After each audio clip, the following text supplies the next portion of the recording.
പാലാഴി കടഞ്ഞ എന്ത് കിട്ടും? അമൃത് കിട്ടും. കടയൽ സംസ്കരണ പ്രക്രിയയാണ്. ഒരു മാങ്ങ പഴുപ്പാണ്, 2-3 ദിവസമേ കിട്ടുള്ളൂ.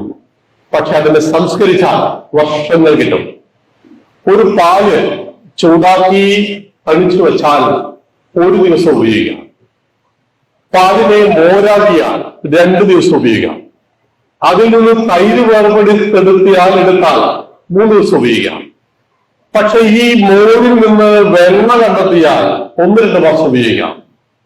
വെണ്ണ ഉരുക്കി നെയ്യാക്കിയാലോ വർഷങ്ങൾ ഉപയോഗിക്കാം.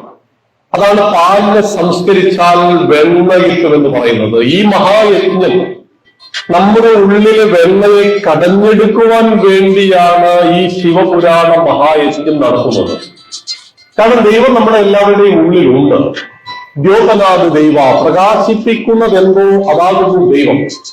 അങ്ങനെയെങ്കിൽ നമ്മുടെ ഉള്ളിനെ പ്രകാശിപ്പിക്കുവാൻ നമുക്ക് ശിവൻ ആവശ്യമുണ്ട്, നമുക്ക് വിഷ്ണു ആവശ്യമുണ്ട്, നമുക്ക് ബ്രഹ്മാവ് ആവശ്യമുണ്ട്. അപ്പൊ അവിടെയാണ് നമ്മളെ ഉയർത്തുന്ന മഹായജ്ഞമാണ് ഇവിടെ നടന്നുകൊണ്ടിരിക്കുന്നത്.